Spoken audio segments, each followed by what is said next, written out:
The Dark Knight has finally come face to face with the mystery foe who has sought to ruin his life, but it's the last person he could ever possibly expect. What'll happen next? Well, let's hop into the pages of Detective Comics number 999 and find out. So, picking up from where the last issue left off, Batman came face to face with a little tiny Batman in a little tiny bat costume with little tiny ears. And no, despite what people in the comments section were telling me last time, it was not Batmite. No, it turns out that the culprit is indeed Bruce Wayne, just a much younger version of him, and that's because that creature that's been running around killing all of Batman's mentors, well, it wasn't real, it was a simulation, it was a virtual construct. As I had theorized previously, this entire story up until this point has just been one giant Batman equivalent to the Kobayashi Maru test from Star Trek. Essentially, let's put Batman in an unwinnable situation and see what he does. Now, I'm sure some of you out there are already saying, ah man, it was all a dream, none of it was real, what a cop-out ending. Well, wait for it. Just because this is all a simulation doesn't mean this is the first time Batman's run it. In fact, as we discover, Batman has been running this terrifying no-win scenario simulation every year on his birthday since year one. Only this year, Batman truly wanted to push himself like never before, really go to the absolute edge of madness and see if he could make it back. Reckless? You bet. Dangerous? No doubt. Insane? Oh yeah, you better believe it, especially because now it seems that the computer program has fully and completely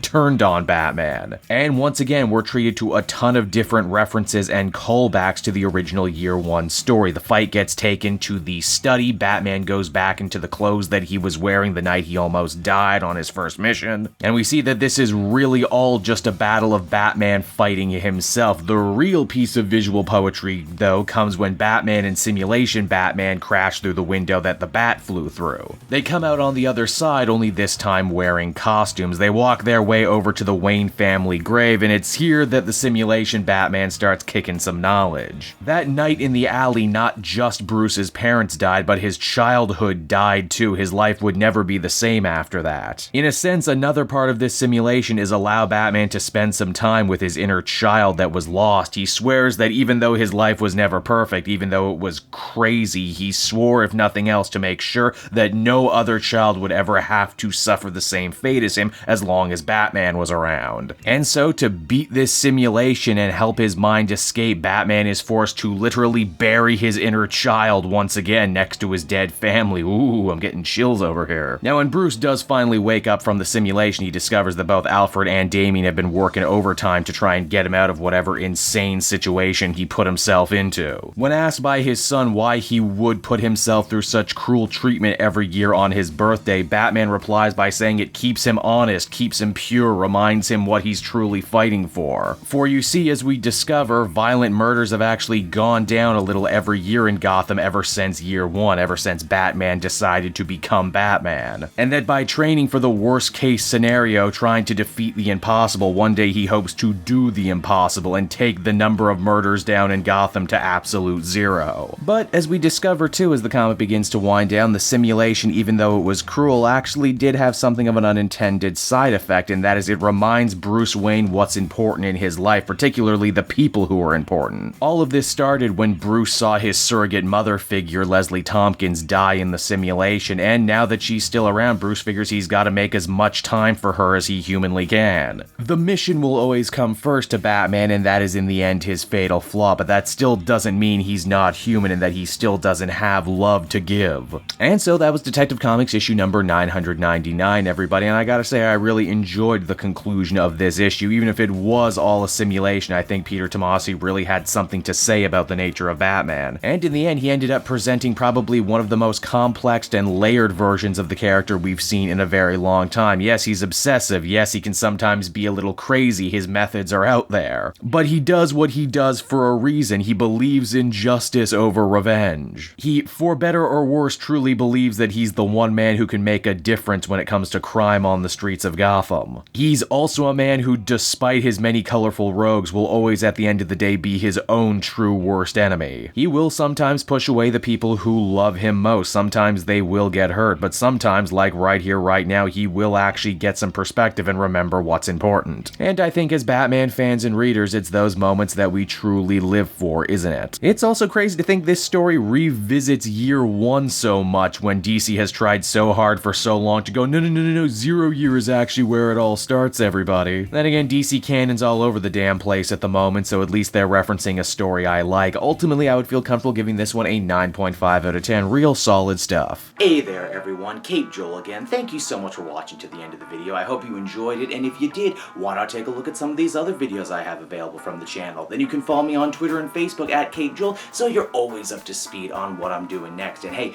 if you're feeling in a charitable mood, why not check out my Patreon page. Patrons get exclusive access to videos and content before anyone else, and you can do so for as little as $1 a month. So, until next time everyone, this has been Cape Joel, and I will be continuing to make more comic book videos that smack of greatness. Bye-bye.